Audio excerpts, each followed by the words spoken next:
Hi, everybody. This is Neal from Growlies. I just wanted to introduce the wonderful Julianne Lee, and she's from Adored Beast Apothecary. And we're talking today about some of the history of Adored Beast Apothecary, the values that carry that company, and how to utilize some of their product lines and why they came into being. Thanks for joining us, Julianne. You're welcome. Thanks for having me. I really appreciate it. So now this is what I know about some of your history. Okay.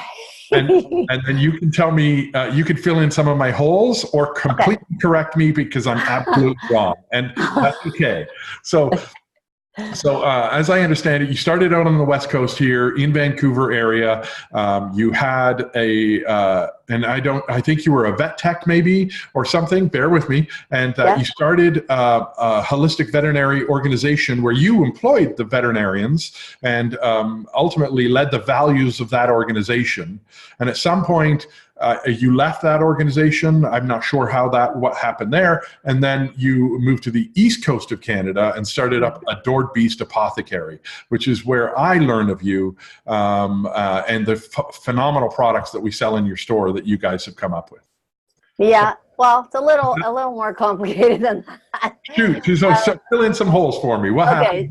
So initially I was a vet tech, and then I went back to school and did an equine science program because I was getting sort of fed up with what I was seeing as a technician. I was in a really, really large hospital, and I grew up in a very holistic home. We went to see naturopaths and herbalists and stuff. We weren't vaccinated, the whole 9 yards. But then when became a vet tech, I became very conventional, right? Just sort of jumped the fence onto the other side. And my grandma and my mom, they never, ever, ever fed commercial dog food or cat food to our animals. And none of our animals were vaccinated at all. So when I started doing this, it was sort of like, I know everything now and blah, blah, blah, blah, and it's super stubborn personality. And they kind of did an intervention with me at one point, and they sat me down. My mom actually got a Governor's General Award for dog rescue. So I grew up in a dog rescue my whole life. But they sat me down. They're like, we love you, and this is what you're supposed to do, and this is amazing. But since you've been doing this, everything's getting sick, right? Like the vets never even had to come and look at the dogs or the cats unless they were gonna fix a broken leg or they weren't sick. And we had large dogs living till they were 17 years old, like collie shepherd crosses, things like that. And I just didn't want to hear it. And, vaccinated everything and would scream and yell at my mom and dad and my mom and my grandma about feeding raw food or cooked food or whatever. And then my own personal dog got cancer, and he was 4 years old. And I was mortified. And there was no way I was going to go down the conventional route because I was just too ingrained and knew what that meant. And I also had that whole holistic side, right? It's only 4. But he was only 4. So young. Oh, you should see at my vet hospital in Vancouver. I saw dogs that were 18 months old with cancer. Yeah. So what happened was I was devastated. I said to my mom, what should I do? And she said, you know what to do. Take him to Virginia, which was our herbalist. So I did. And he had a really large mass in his colon. And anyways, we wound up taking it out, but we didn't I went for my consult, and they couldn't get him in for 2.5 weeks. We did, SCIAC, anal suppositories. We were doing everything with them. They were going to have to resect a big section because it was quite invasive. At the end of the day, I took him in, and it was the size of a grape, and they didn't have to resect anything. And he said to me, whatever you're doing, just keep doing it. So he lived till he was 16. But that made me go on this whole kick about I'm done with conventional medicine, whatever. So I went to, once Rudy recovered, and he's the one that's on the majority of my packaging, is that dog, because he started my whole journey with this, right? So I went to visit a girlfriend in Spain. I got sick in Spain, went to the hospital, and I got treated homeopathically in the hospital in Spain. And I was just like, okay, so I got to do this. This is what I have to do. Like it was amazing how well I responded to it. So I came back and I was trying to get in to do a human homeopathic medicine course, and I couldn't find one, and I was going to have to go to England and put my animals in quarantine. And then I found out there was, because I lived in Toronto, I found out there was one opening up at UBC. So I flew out there, had my interview, and started that whole process. But I didn't want to do animals anymore. I was done with animals. I was just disgusted by what I was seeing. You know, in the time that I was a head technician of this large clinic, the amount of decline of animals that I saw, like animals, I really like getting vaccinated and then getting itchy 3 months late. Like I was really putting 2 and 2 together, but nobody wanted to listen to me. So anyways, make a very long story short, I drove my professors mental because I just kept putting it into animal stuff at school. So I don't know how I did this, but I was really lucky. I did a 4-year human homeopathic medicine course. And then I got into England, went to England. And one of my professors was a pediatrician in England. And he got me into something called the British Physicians Teaching Group, which is veterinarians and medical doctors. So I got to go to the British Homeopathic Veterinary Surgeons. And I flew to England and spent 3 years in England doing that. And then I went with them to Rajan Sankaran's in India and trained with them. And then I went to Greece and trained with them in a summer school. So they took me under their wing. And when I got back, people just heard of what I was doing. And I was in Vancouver. And I opened up a little practice, and the BCVMA just nailed me. So now, I said, okay. For people who don't know, that's the British Columbia Veterinary Medical Association, who governs veterinary medicine licensing in British Columbia. Right. So then I'm like, okay, well, what do I do? And they're like, well, you have to become a vet clinic. And I said, well, I don't want to be a vet clinic. I just want to be a referral clinic, and I want to work with vets and help vet. Well, you can't do that. So I went on this $270,000 legal trip. Ouch. Second mortgage my house, the whole 9 yards. That's painful. And opened the first licensed holistic vet clinic ever in Canada. And so was that how many years ago was that? Sorry to. I started in 1997. I was licensed in 2000, and I had this little clinic, and within 2 years, I opened the Vancouver Animal Wellness Hospital, which was a 7,000 square foot full service clinic that had the best surgery, and we had rehab, and we had a acupuncturist and a chiropractor and homeopathy, but we did everything. And then I bought Healing Place Veterinary Clinic, and then I opened, I did a 3-year postgraduate homeopathic veterinary program out of UBC. I taught it. Wow. Yeah, with Sue Armstrong. In the midst of running all those businesses. Mm-hmm. Yeah. So, Henry, it's okay, lovey. So I guess I'm going to have to let him in. Can you hear him barking? Yeah. Okay, hold on one second. It's all good. It's all good. We all love our dogs. Come on. Get in here.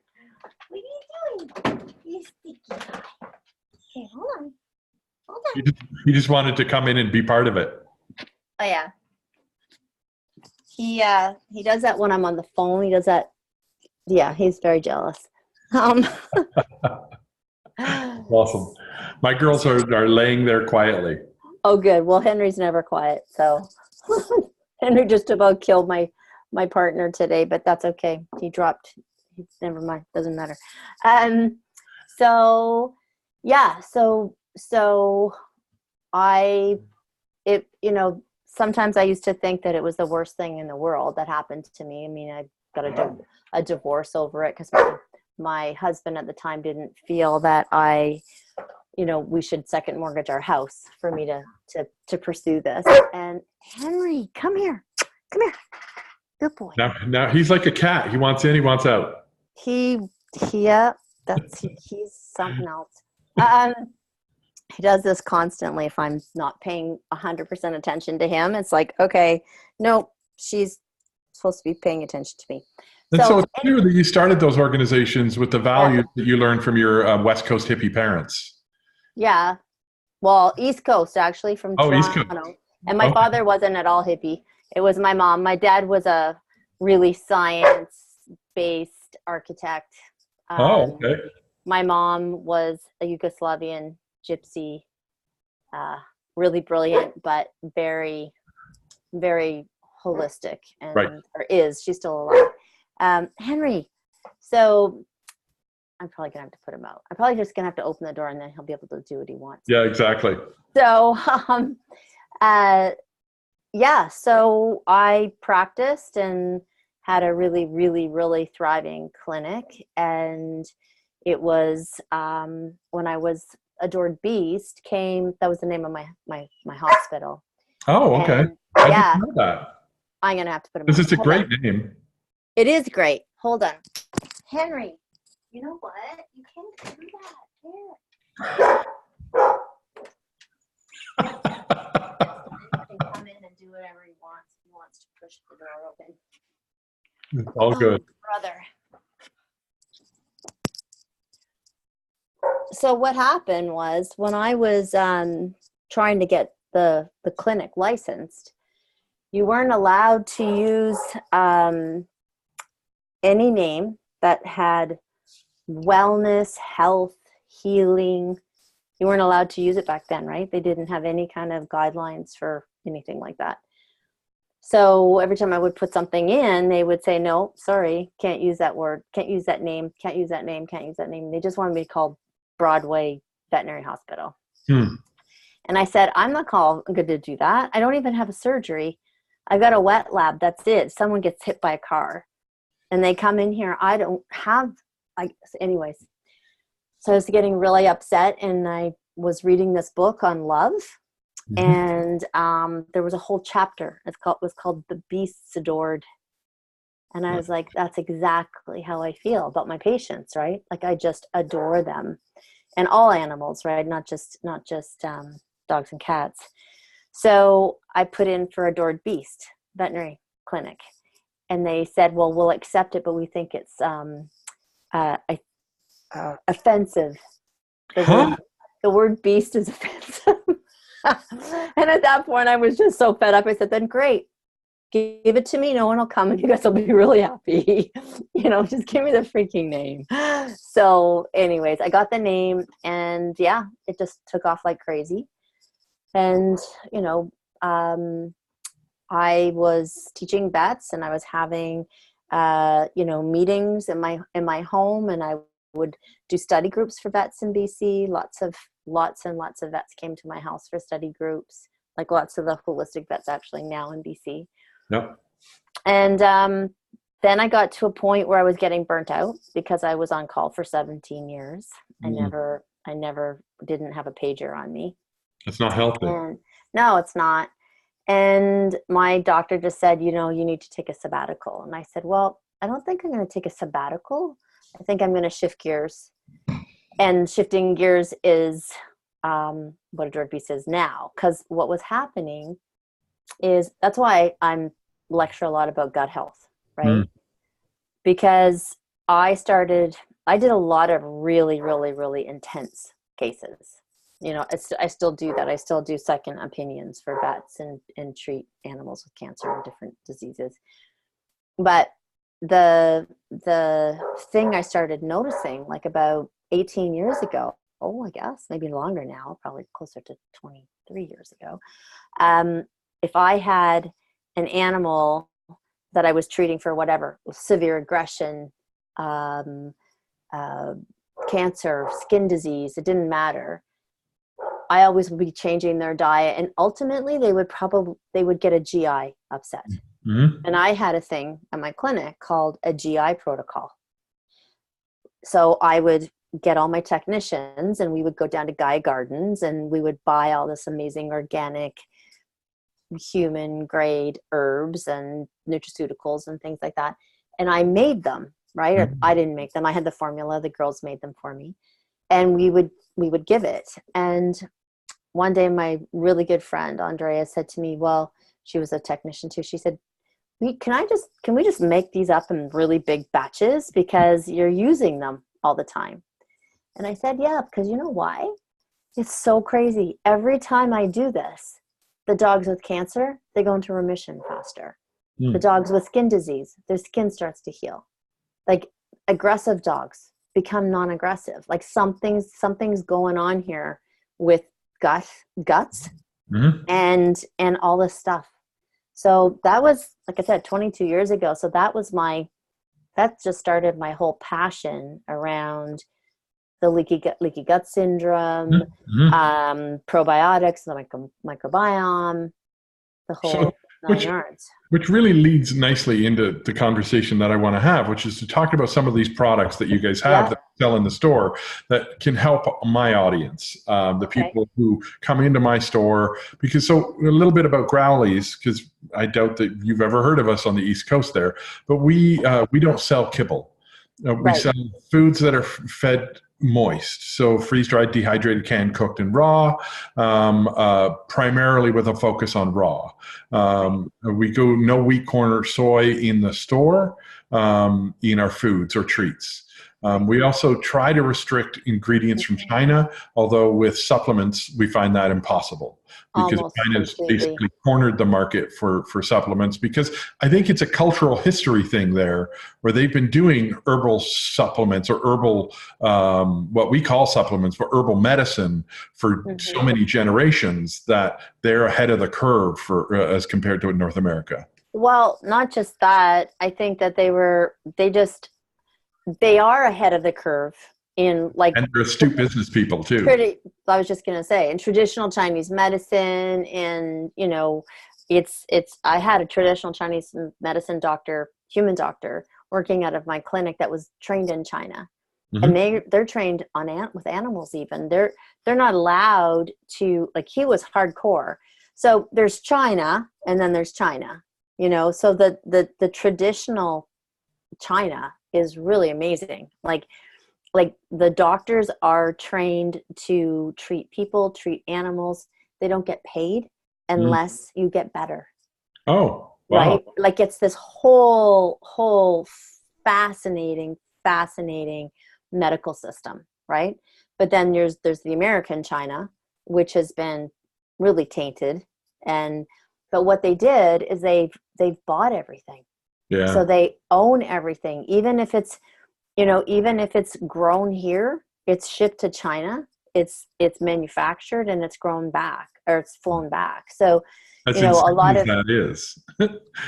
and then companies are allowed to say made in, or it's from the US. Yeah, sourced in Canada. Sourced in Canada or America, right? So yeah, it's been an interesting journey for me too. I don't know. You've met Dion probably. Have you met my business partner, Dion? So I think the first time I met any of you guys at Super Zoo this year. Right. I don't know that I did, but I may have. I met a number of people at your booth. Yeah. Yeah. So when I decided to do this, a lot of people at my practice was saying to me, we should just be selling this. We were selling it in such large amounts, and then I'm always thinking outside the box, how can I help more animals, and at that point in Vancouver, there was some pretty hardcore raw stores, right? And the stores were really, really, people were going to stores for advice. In North Vancouver. In North Vancouver. True carnivores. The little one that was on Commercial Drive. Oh my gosh, I forget the little dog. No, not little. Well, little dog, big dog. There's just people are going and we're seeking out stores to help them. They come every day. I know. And when I first started my practice, I was just saying to you, we couldn't do titer tests, right? All my titer tests were sent to the US, to Cornell University. And, it was tough with me initially. I had an article in the Vancouver Sun called The Door Beast, and It was brutal. Like every single time I would write something, I would have to, it was just brutal. But at that point, I wrote about how probiotics were good for dogs and cats, and Mhm. they made me completely take it back. They fined me $3,000 for inappropriate information to the public. Yeah, Is this the no, BCBMA again? yeah, like because back then people weren't feeding dogs probiotics, right? Yeah. Like it was really, really new.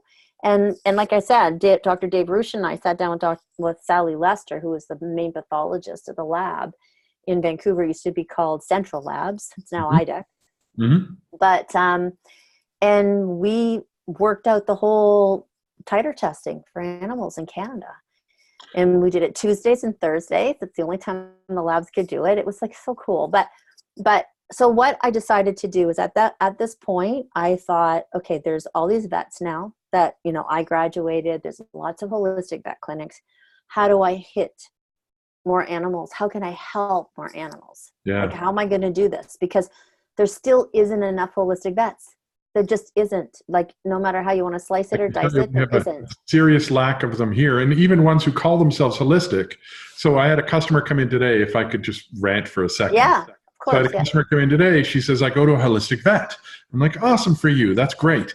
And so she said, he said he wouldn't look at my dog's skin problems because he's on an unbalanced diet. And I said, what do you mean? What about your diet is unbalanced? I know what you buy for me. I don't know what you buy outside of my store, but for me, you actually buy some pretty good products. And you also buy supplementation to make up for any holes that may be in those products. What are you talking about? Did he go through that with you? No. He told me I should be buying his Science Diet, or it might have been Acana, or it might have been Purina, or Yeah. whatever. It doesn't matter. He's one of his vet brands. And I said, how can he call himself holistic when, number one, he clearly doesn't recommend fresh foods, and number two, didn't even ask to see what you feed before making a judgment call on whether or not it was appropriately balanced, which I don't quite know what that means. And so the word holistic is being abused by veterinarians in my community today because they clearly are not holistic. Well, the word natural and the Meaningless, word meaningless holistic here. and holistic is really being abused across the board Yeah, with I agree. supplements and like I just did a talk in Chicago called the overcultured canine, because you would never think this would be coming from my mouth, because almost every product that I have has some type of probiotic in it. We are not doing probiotics correctly, and we're causing way more harm than we are good. Well, we're still learning about them so much. We Yeah, don't even but know really what should be in them. well, it's not even that. Is that this is what I was going to talk to you about holistic. Unfortunately, the really, really good holistic vets, they take a lot of time and a lot of energy, and they go and they, come to my course. They go to Richard Pitcairn's course. Like they go and they take really good courses. And they dedicate themselves to it, learning, going to more conferences, going to, the AVHA, the like whatever. But the problem is there is no legislation for it. There's no regulating body for holistic veterinarians. So Mhm. as a veterinarian, you can read a book and manipulate a dog's back, Right. right, with like no formal training, or homeopathics, or this or that, like, and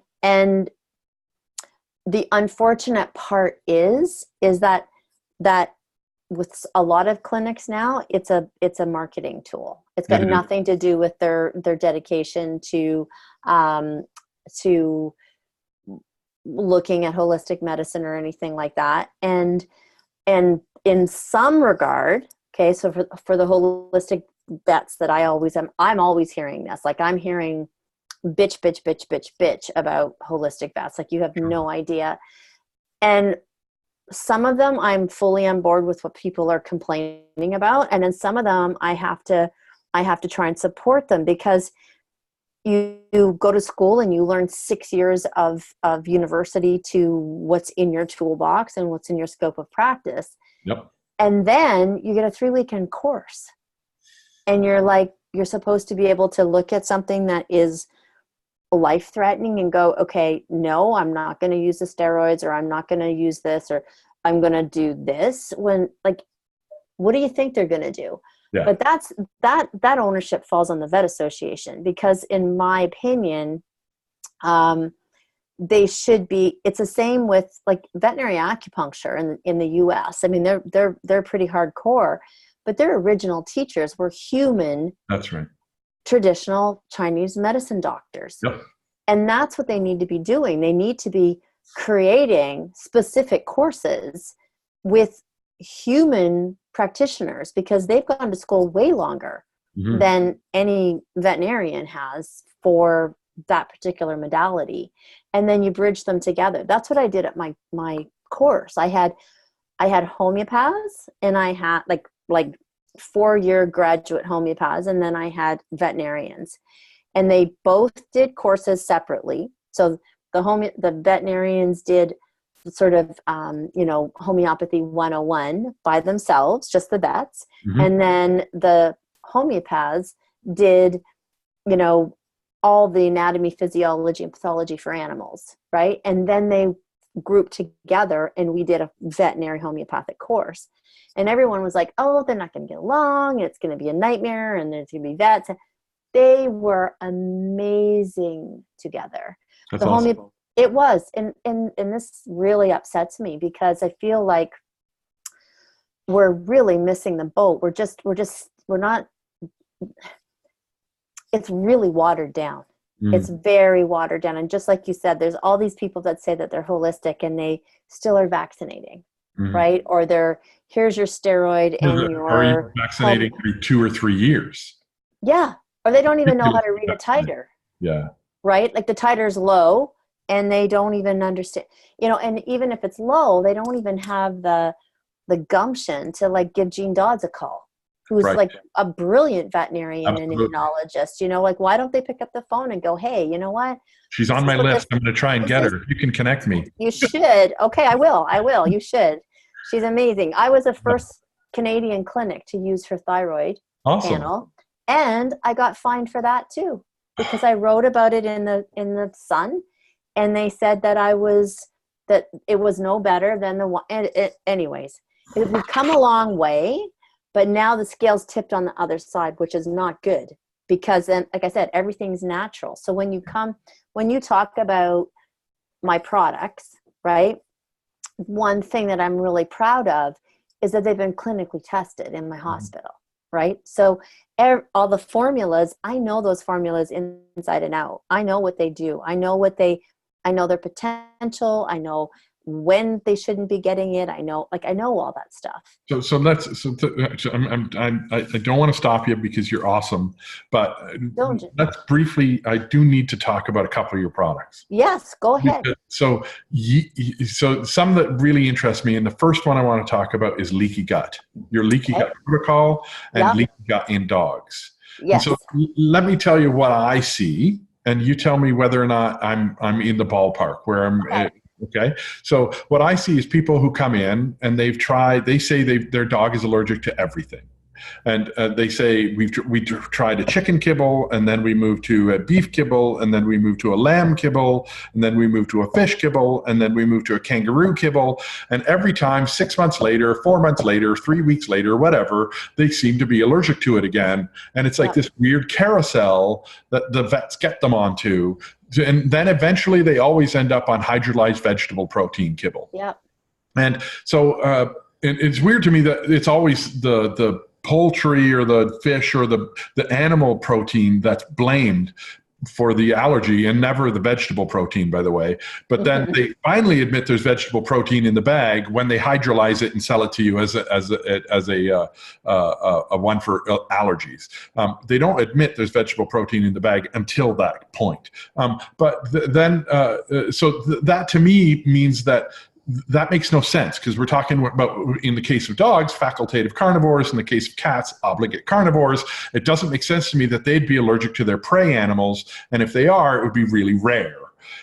Not so often that I would have at least 3 or 4 people every month coming into my store saying this. And so I think that's, to me, that says leaky gut. That says that the mucosal layer, the membrane of the gut is harmed in some way and allowing protein into the bloodstream inappropriately. And that leads me to your product. And I love that. But could you go a little deeper for me than that? Because that's what I see. Mm-hmm. Well, I don't think these allergies, real allergies are rare. They're a chronic systemic inflammatory reaction, right? Pretty immediate Normally. too. Yeah. But what happens is that the come on, Henry, the mucosal lining of the gut should look like a very tight knit weave, right? And if you think of it like a tea strainer or a cheesecloth, Mm-hmm. once the food is digested in the gut, then your micronutrients and the digested nutrients in minuscule form pass through appropriately into the bloodstream, and you get nutrition it goes throughout the system to where it needs to go. When the gut is traumatized, you can call it, people like, the syndrome is leaky gut, but I often refer to it as gut trauma. It doesn't really matter. What happens is that whether through dysbiosis, which is an overgrowth of bad bacteria, whether it's yeast, it doesn't matter. It could be drugs, it can be vaccines, it can be flea control. The stress, there's a million, bad water, dry food. There's a million reasons why the gut is unhealthy. Like the majority of people and animals right now are walking around with very unhealthy guts. Mm-hmm. So then what happens is the gut becomes almost stiffened or sclerotic. And instead of the mucosal lining being very bendable, it starts to pull apart. And then the junctions become stretched, and then everything passes through, not just protein, everything passes through. So drugs, bacteria, just things that shouldn't, like people think that your liver and your kidneys and everything are your detoxification. Your skin's your first mode of defense, but then it's your bowel, right? So all that stuff that's supposed to be detoxifying in the gut is coming straight through and going into the bloodstream and causing havoc. So then it's a snowball effect. So it goes in, the body recognizes certain proteins. They recognize even environmental components, pollen, grass, pollen, flea saliva, whatever. And depending, the body will either attack it, save it as an antibody, and then that's truly an allergy, or it just becomes really inflamed. And protein molecules are big, right? So big complex molecules. Yeah, so they often get the rap for that. But believe me, I've seen thousands of dogs on allergy vegetarian diets, and they don't work. Like they're still, skin disease is the number one reason for elective euthanasia, and it's why I came out with leaky gut. It's the reason I came out. Dogs die from cancer. The disease cancer kills the most dogs. Right. Dogs die of cancer more than every other mammal. Yeah, but elective euthanasia, the reason why people put their dogs down, or to be like given away, like surrendered to a SPCA or something, is skin disease. Wow. Yeah. That's so horrible. It's horrible. It's why I came out with a leaky gut protocol, because everyone was like, "Are you crazy? Why don't you just come out with like one product? Why would you come out with a whole protocol of something that people don't even know what it is?" And I said, because they need to know what it is. Because if you don't deal with the core issue, it doesn't matter what supplement, what amazing food you feed. It doesn't matter. Your animal's not gonna get better. Like I've seen incredible dogs on incredible raw. I mean, I sold raw food in my vet hospital from the get-go, like right from the get-go. I am a major raw food advocate, but I've seen dogs on incredibly amazing, balanced raw dog food, still getting sick Mm. because you've got to heal. The That's gut right. has to heal. Yeah. And so, Right? okay, how do people use the protocol? So I mean, I you know it's a open, really basic question, Julianne. I'm sorry. no, it's not basic. It's just when you think about Rodney, when I first met Rodney, it was really funny because I treated his dog for leaky gut. And because initially I was telling him how to do it, and he's like, "Are you crazy? Like, I'm going to have 70 things on my counter." Like, so he actually came and did a video with me, because when I did the protocol, like Gut Soothe you would have to have 20 different jars on your table. So to really heal the gut correctly, it's a synergistic process, right? So it's not going to heal like that. So what you've got to think about is you have to calm and soothe and heal the mucosal lining.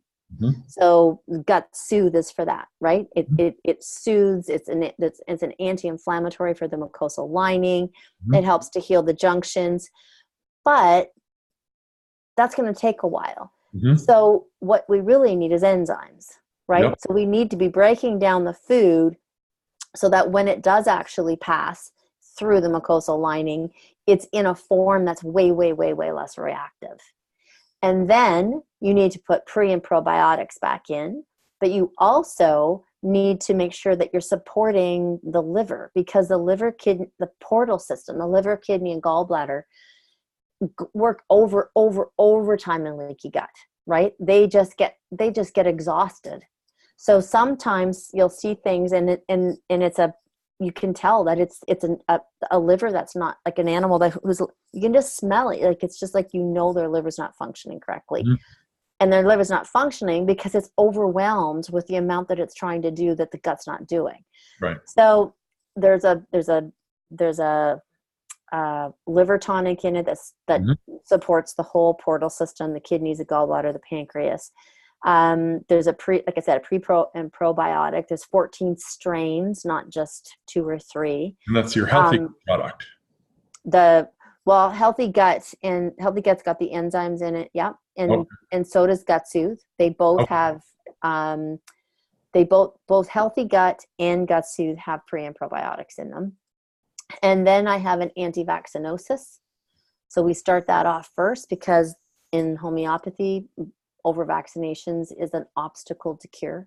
Mm-hmm. So we do that. And then the last thing that we have, which I think has been like the most amazing contributor to the whole kit, is if you think about it, if you get cut, right? Mm-hmm. So your dog's gut is injured, it's traumatized. When an animal is traumatized on the outside, we take it to the vets, they stitch it up, because we can see it. Mm-hmm. We just can't see the trauma in the gut. And that's mm-hmm. why it plays havoc. But when it heals, it scars, mm-hmm. right? So when the gut starts to heal, there's the scarring that takes effect. That's why when everybody would look at IBD, well, there's thickening of the gut lining, and that's all just scarring. Mm-hmm. So the homeopathic formula that's in it is to speed up the ability of the body to produce epithelial cells and to heal. Is that the gut seal? Yep, and it's got arnica in it to decrease the trauma, but it also has something called thiocyanium, which is something that's specifically to break down scar tissue. Mm. So at the same time we're trying to get it to heal, we're also breaking the tissue down so that when it does heal, the junctions actually seal rather than having all of the scarring. And you say this can be added with food, whereas homeopathics often are not. Yeah. And you learned in India that that's just not true. No. If you saw what they did with homeopathy in India, and I know because I have worked with thousands of animals in rescue. Yep. And when they're feral or they're wild. Yeah, you're not going to get a tube in their mouth or no, a proper. You're giving them their remedies in their food. Right. And their abscesses go away. Or cattle, if I'm treating a herd of cattle, they get it in their water bin, or they get it in their food. It doesn't, whatever. Right.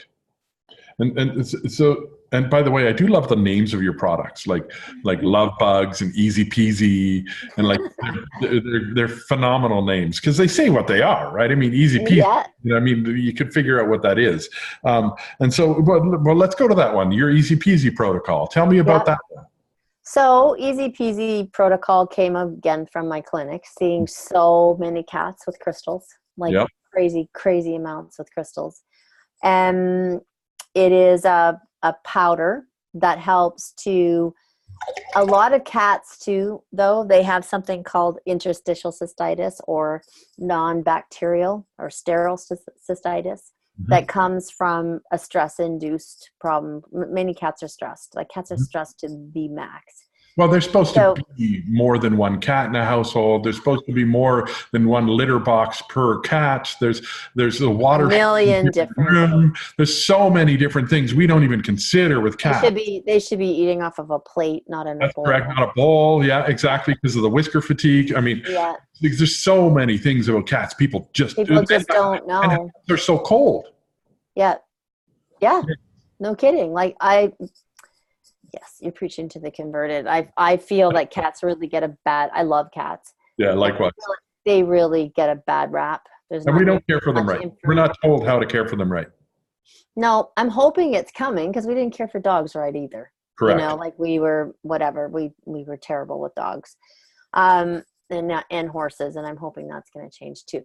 But so Easy Peasy, the powder helps with the pH balance. It has N-acetylglucosamine in it, so it is an anti-inflammatory for the smooth muscle and the lining of the bladder.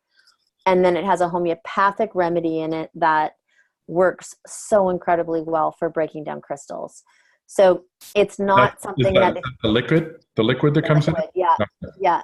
And it's not a protocol to give if your cat's blocked, right? That's a life-threatening problem that needs to get to a clinic. But the amount of times I've seen that, and then they just reoccur.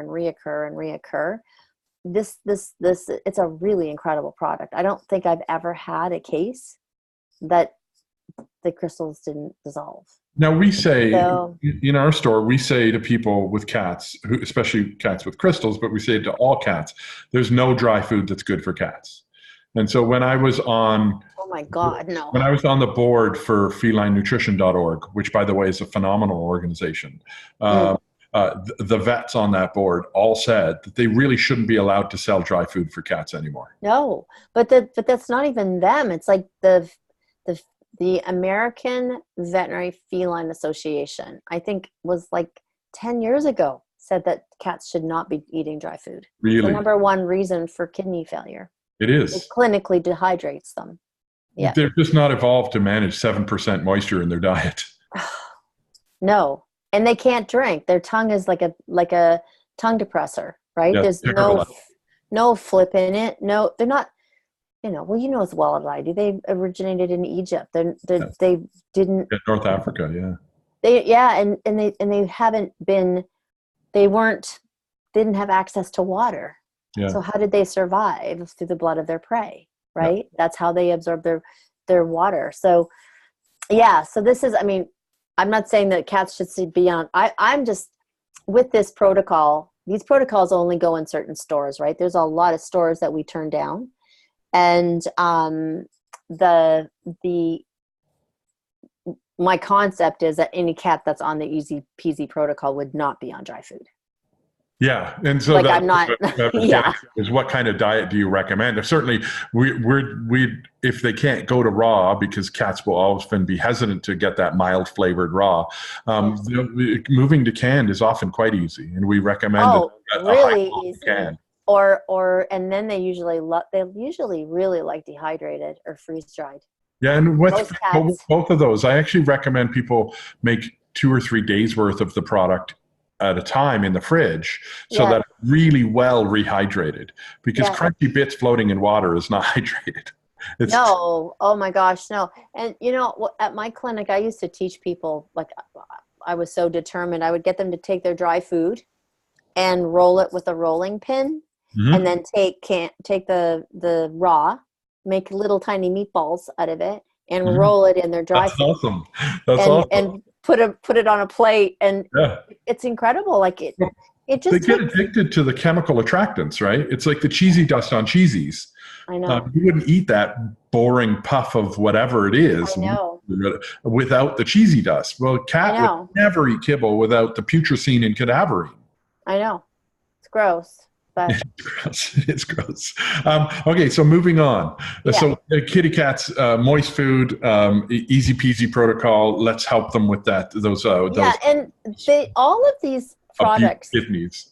all of these products too can be preventions, right? So like if you have a cat that it never hurts to have them on it, like, twice a year. Right.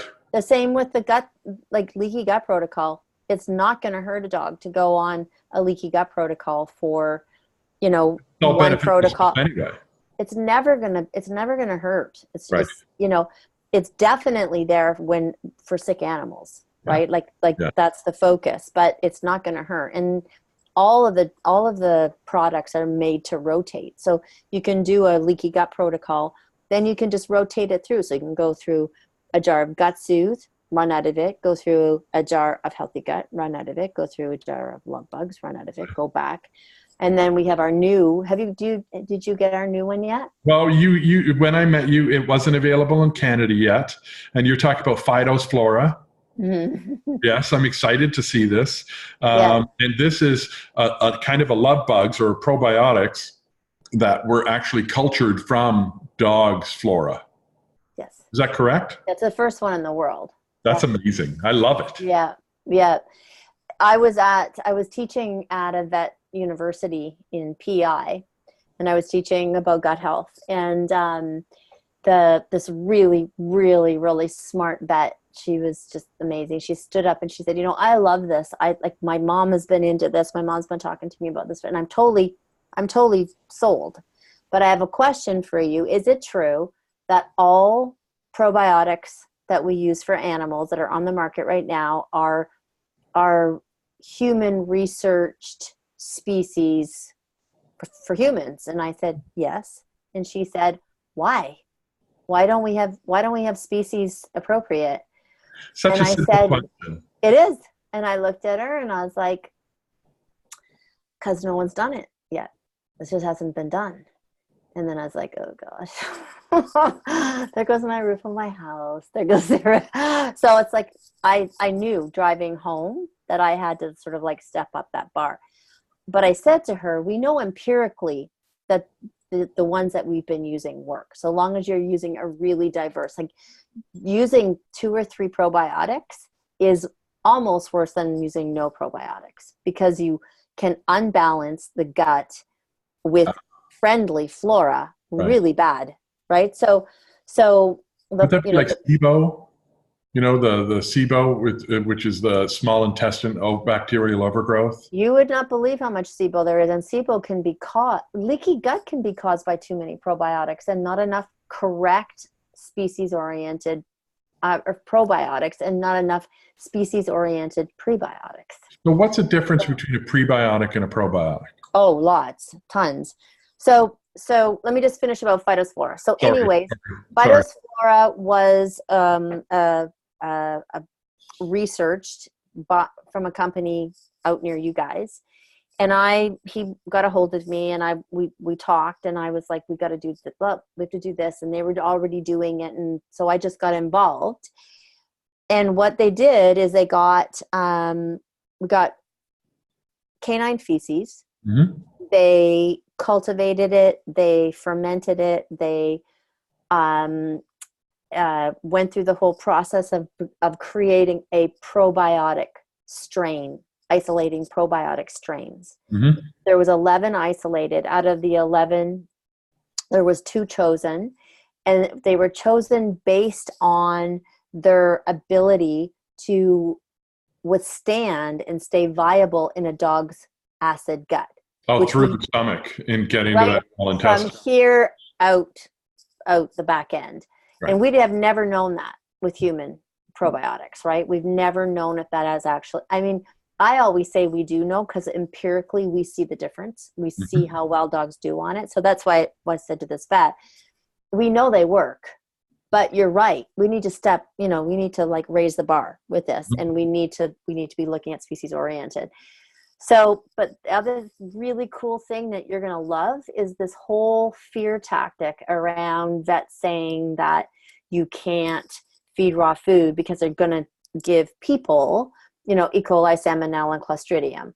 Yep. And this probiotic completely inhibits those three bacteria. Because it outcompetes them. Yep. And it blew us away to see with the study and the research, and it was amazing because we could prove it because it's right there with this massive study. And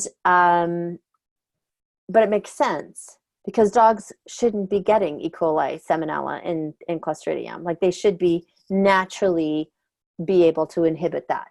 So it makes sense that the probiotic does that. And this is where I want to add that we would not have any risk of E. coli if we fed cows correctly. Oh no, we would like if they ate grass, there's no E. coli problem. You know what? That's the whole natural versus nature, right? Like I wrote a big article for Dogs Naturally called Nature versus Natural. It's very different. It's very, very, very different. Like it's a different beast altogether. Anything can be natural. Yep. And too much of natural, like fish oil, is not natural anymore. It's just so. Anyways, and then the other thing it does, which I found very interesting, it is its ability to modulate the immune system. So prednisone is an immune suppressant, right? And many, many, many, many, many dogs are on prednisone or Vanectal P. And that's because many, many, many, many dogs have autoimmune disease, right? Like the majority of dogs have autoimmune disease. So this one probiotic has an immune modulating effect, which means that if the immune system goes too high, which is what happens in autoimmune, it brings it down. If it goes too low, it brings it up. It's incredible. Larch does the same thing, our prebiotic. So, anyways, so then we did a in-lab study, and then we did a live study, and often they don't match, and they completely matched. So it was really exciting, and I was over the moon about it. But your question about pre and probiotics, probiotics are the bacteria, and prebiotics are the food for bacteria. Yes. Right. And what they live on, essentially, right? It's what they live on. So indigestible or non-digestible fiber is food for probiotics, for bacteria. Right. And in SIBO, we often want to mitigate the growth. Oh my God, yeah. So there's two things that happen. I'm going to really rush through this. Is that in the overcultured canine, what's happening is that every 5 seconds you're turning around, everything's fermented, everything and its brother's got bacteria in it now, right? But we don't feed dogs indigestible fiber. No. Right? And people aren't eating enough fiber anymore in their diets. Everybody's on paleo and like high protein, not enough, and not enough. I just got to turn this off. Not enough fiber for the amount of fermentation and probiotics that we're taking. Yeah. So you have two different types of species or categories in the gut. One is called transient and one is called native. Okay. Native is what your dog, your cat, or you are born with. Transient go in and out. So the transient bacteria are like if you think of the gut as a city, transients are like the people coming from the subdivision, come into the city, do their work, and they leave. They don't live there. Right. The native ones live there. They've set up home. They've been there for the long haul, and they live in the lining of the gut. So what happens is if we're piling in all these worker bees of bacteria, they have to eat. And so the transients are eating and eating and eating, and then they're leaving. But the native ones are staying there. They only can eat what's there. So if they're starting to starve, they eat the gut lining. So they actually cause leaky gut. Right. So too many probiotics without the correct prebiotic can actually cause leaky gut syndrome. Right. So it's happening lots. And that's what's scary. Like I'm thrilled that there's so much news and research about gut health. Like I've been begging for it for years and years and years, but now it's flipping the other way, like we talked about. And with SIBO is very, very different. SIBO is in the small intestine. So I did a lecture in Chicago about SIBO, and the thing with SIBO is that it shouldn't have the same. That's their small intestine. It shouldn't have the same bacteria as your large intestine. Okay. So a lot of it happens because there is something happens that slows down the motor neuron of the small intestine to move the food appropriately through. Mm-hmm. So it sits there too long, basically. Mm-hmm. When it sits there too long, the food stays there, and all the bacteria starts. There's like just it blows up with bacteria Mm-hmm. because it's not moving through fast enough. So when you're adding bacteria, even good bacteria, to that, and lots of probiotics to that. I'm a prebiotic. I'm very, very anal about prebiotics, but you don't want to use anything. In my opinion, you don't use probiotics or prebiotics when you're trying to treat SIBO. And it can look similar to leaky gut. Right. So that's the whole thing that I just did in Chicago. How do you tell the difference between SIBO and leaky gut? And lots of people don't know. And you have to really work on them completely opposite. Like your food has to be different than leaky gut. You can't you have to be really careful that you know what you're doing when you're trying to treat SIBO. But to prevent it, this is what I mean. We don't do enough rotation, and we don't feed enough still species oriented, meaning like sometimes dogs would be eating a lot of fiber, they'll be eating lots of fiber, and they'd be eating meat, and they'd be eating bones, and they'd be eating all this stuff. And then sometimes they're hardly eating anything, and they're just eating muscle meat, right? And they're not getting fiber, and they're not getting bones, and they're not getting, like, I think changing their more than balance, for me, it's Variety. Diversity.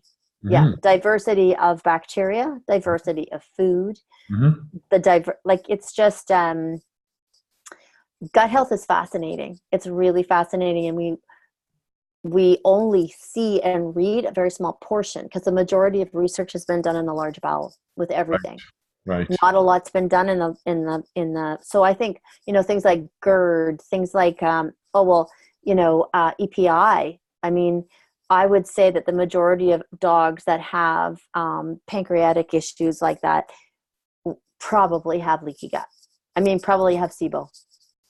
Oh, okay. Yeah. Okay. And then, so just because we're running out of time. I know. I really want to talk about a product I love by your company, Owies and Oopsies. Mm-hmm. That's an exceptional product. We use it for hot spots or any kind of abrasion on the skin. What are your thoughts on that one? Or what do you think about? I'm excited for it. Oh, well, I've been using it for 25 years. Oh, witch hazel and calendula, you can't go wrong. And hydrastis is the big one. It's the key that a lot of people don't know about, right? Which is golden seal. So golden seal for me is incredible. It's ridiculously expensive to buy, and it's getting hard to find, unfortunately, because they've over cultivated it, Mm-hmm. Or not cultivated, but over harvested it. Yeah. So what I like about it, I'm always thinking about cancer, right? Like I'm doing a big canine cancer research with Dalhousie University right now, and cancer is one of my focus, and so is skin, and so is the gut. So those three things to me are all intertwined. So when you're treating something on the skin, I always looked at the possibility of the skin being traumatized and then morphing into something that it doesn't need to morph into. right? Either with a horse, getting proud flesh, with dogs not healing, with, a lesion that, I don't know. I think about mast cells. I think about all kinds of stuff like that. So when I first started making this a long time, this was one of the very first things I ever made. Really? I used it. We used it in surgeries. We used it with on dentals, when we would do dentals. It would taste horrible though, wouldn't it? Oh yeah, it'd be awful. It would be terrible, but I would just really, really dilute it. Yeah. And just dab it on the areas that were really bad. Yeah, I'd like to get people to use it on their paws when they're complaining about paw problems. Totally. I really like that product on the paws. Yeah. And our jump for joints, people can't get their head around it because it's homeopathic. Okay. But it's Admit, phenomenal. I don't understand homeopathics. Yeah. I don't get how they work. They don't make sense to me. But we have an audience that comes to us that says that they want them, they need them, and I insist I carry them. But personally, I don't get them. Well, it was the main modality in my hospital. Right? Homeopathy was a main modality. I remember this little dachshund coming in one day, and it had been stung by a bee, and it was an anaphylactic shock. Yep. Its nose was above its eyes. You couldn't even see its eyes because its face was that swollen. And its tongue was blue and was hanging out, and people were freaking, and they came running in the back. And this is when I had the big hospital, and everyone's running around for the crash kits, and and I'm just leaving them do their thing. And I grabbed homeopathic aconite and apis, and I just put it in my hand. And I literally spit on my fingers, took it, and just started rubbing it on the dog's gums. And I just kept doing that the whole time. By the time they got, the woman said to me, if she hadn't seen it, she would never believe it. She said it was like someone stuck a pin in his nose. And deflated him. By the time they got the actual epinephrine into him, it was probably 40 to 50% better. Wow. Like that quickly. Yeah, it's a phenomenal. It's an energy medicine, right? It's like if you think of acupuncture or quantum physics or anything like that, it's likes cures likes, which means that if you let's say you had hay fever and your nose was red and you'd be sneezing all the time and your eyes are itchy and runny, well, what does that sound like? Right? It sounds like cutting an onion. That's what happens to people. So you give something that's called allium sepia, which is homeopathic onion. So it's likes cures like. So you give homeopaths think that the body can heal itself with anything given the right tools and the right information. Right. So if you give something to someone, like apis is bee venom. Yep. That's what I gave this dog. I gave this dog bee venom. So when you give it to them in a homeopathic preparation, there's no crude substance. It's just the energy that's left. Because it gets diluted. It's phenomenal. And the jump for joints that I have, I created that for torn cruciate ligaments. Okay. We had hundreds and hundreds and hundreds of torn all the time. Never had to do surgery. Never had to do. I don't even know how many hundreds. We would put casts and braces on them, and then we would do rehab, and then I made jump for joints, right? And that was the homeopathic. Isolates it, stops it from moving, so that they're not going to re-injure the joint. Yeah, and it depends. I mean, if it's completely severed, but it's rare that it's completely severed. Yeah, it's rare. Just inflamed. Yeah, or partially torn. Right. It's a partially torn one. So it's really incredible for arthritis, and it's really nice because it's easy on their stomach. Doesn't have MSM or anything like that in it. And it's an awesome product for arthritis. Now, the other one that's missing from your catalog, and I want to know why, is a fish oil. You do a hemp oil, which I very much like, but you don't do a fish oil. Why not? You really want to know? Okay with it. So yes, I do. And the reason is because I do know there's a lot of nasty stuff that happens out there, and that people, and like for instance, recently in your neck of the woods, but I think it was in Newfoundland, there was 2 or 4 million fish that rotted in the ocean for months, and then they collected them and they admitted right on the CBC. And I did a talk on this a week ago on my video podcast thing that I do for my store. Then they admitted right on the CBC the next thing they were going to do is turn all that into dog food and fish oil. They sat in the ocean for months and rotted, millions of fish. But not only that. Okay, so here it goes. Please. Okay, so in my clinic, I was doing fish oil a long time ago. Sure. Right? And like 20 years ago. And saw differences, like really saw differences in dogs' arthritis and coats and exactly. everything. Yeah, absolutely. And I'm not anti-fish oil, but I'm almost anti-fish oil. And when everyone was using shark cartilage, I would refuse to. My motive is I love all animals.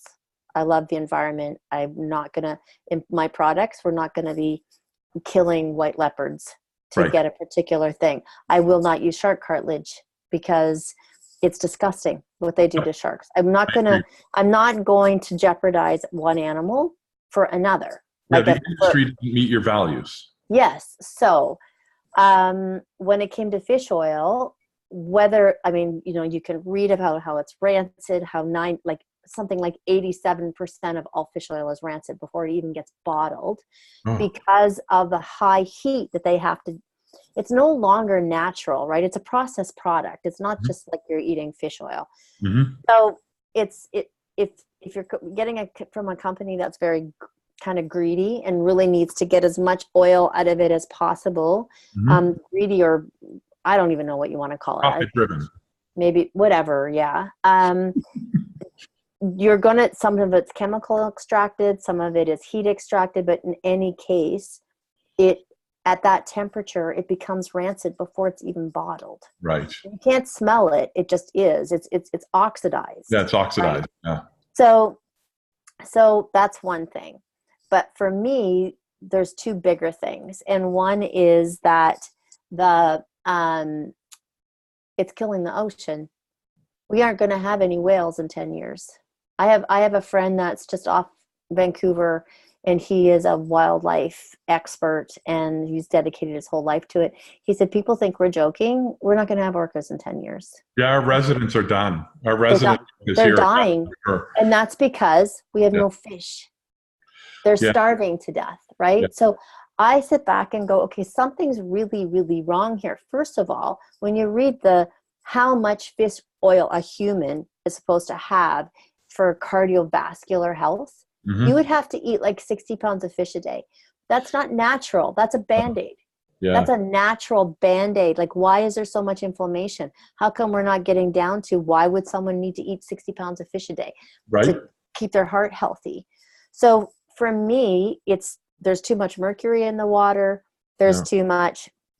And I am doing a study now, so I'm not going to be able to say yes or no 100%. But David Suzuki said to me, why are you feeding fish oil when you could feed phytoplankton? And I was like, well, what's phytoplankton? This was when I had my clinic. And he's like, well, that's how fish get omega-3. If fish didn't eat phytoplankton, they don't naturally have omega-3. They get it through eating phytoplankton. But wouldn't they need like shovelfuls of plankton or those super greens to get an actual fish?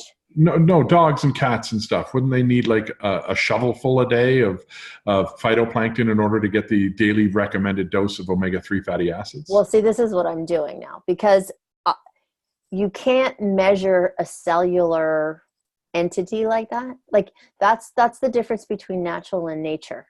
So you can't say there's this many milligrams in this. We don't even know the amount of omegas in and omega-3s, the different kinds of omega-3s in phytoplankton is incredible.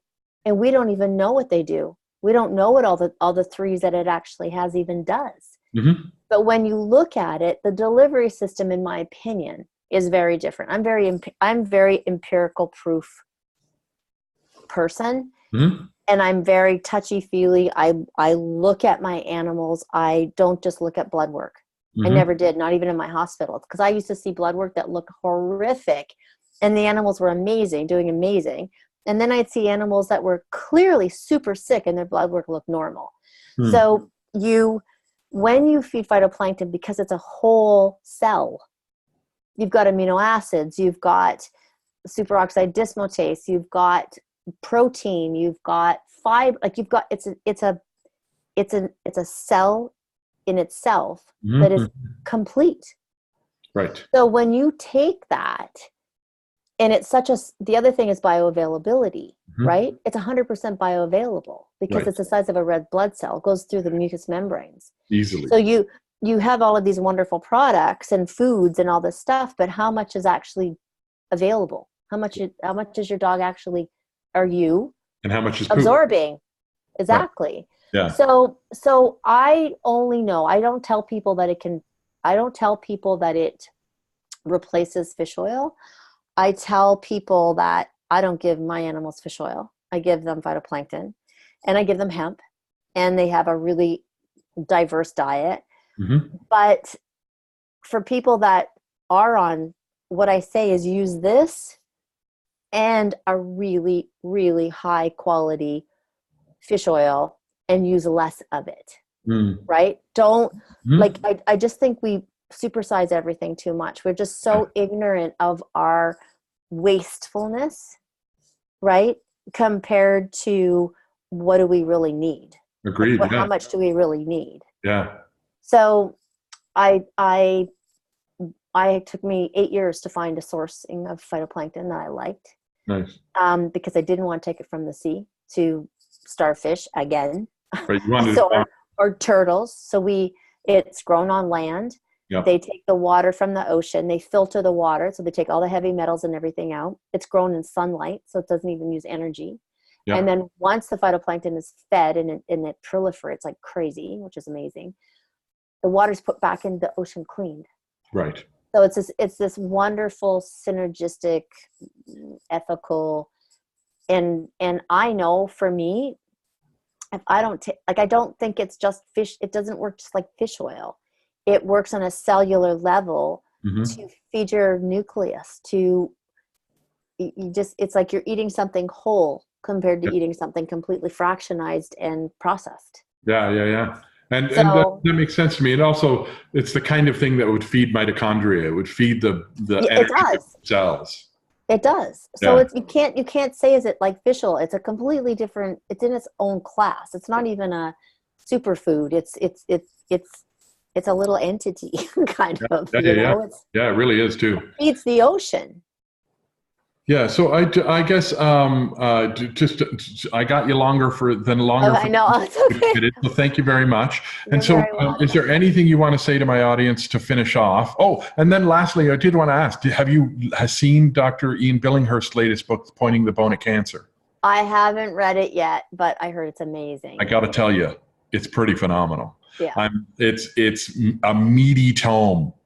And it's wonderfully done, and I highly recommend it. Okay. He's really cool guy. Yeah. He's an amazing guy. He's like when you look at when everybody started, we're kind of like the, in the trenches kind of. Oh yeah. People, where I've known him for a really long time. He's incredible. He's amazing. So what is the final thing you give to people about Adored Beast? If this is the only 35 seconds that they get of the video, or 2 minutes of the video, what is it you would say? I think to just do your best, and really love your dog. And not get stressed because your dog wouldn't, or your cat or your horse doesn't want you to be stressed. That's not why they're in your life. And to dig in. And I feel like I used to tell all my patients this, that not my patients because they were 4-leggers, but all my clients this, that they know their animals better than anybody.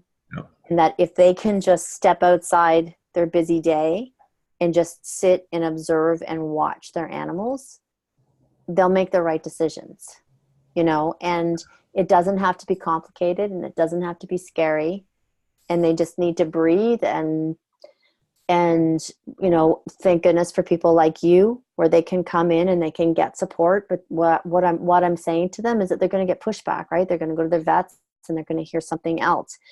And just come from a place of like, be a dog, kind of like, be your animal, and just don't pass judgment, and just do what you know in your gut is what you're supposed to be doing.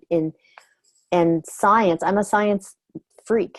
I'm a science nerd. I'm always on looking at every single research I'm doing. Like I said, I'm doing cancer research with Dalhousie, but science isn't everything. Yeah. Right. And neither is natural always the don't best. Always get along. No, it's like, what's working for your dog? What's working for your family? What's working for you? What's making everybody happier and healthier? That sounds very holistic. It is. It was a real pleasure, Julianne. Thank you very much. You're very welcome. It was very kind of you to give us your time. Okay, well, thank you for everything that you're doing too. It's awesome. And next time if you ever make it back to Victoria, come on by. I will. I'd love to sit down and maybe share a meal with you. Okay, that'd be amazing. Thank you so much. Okay, you take care. Cheers. Bye.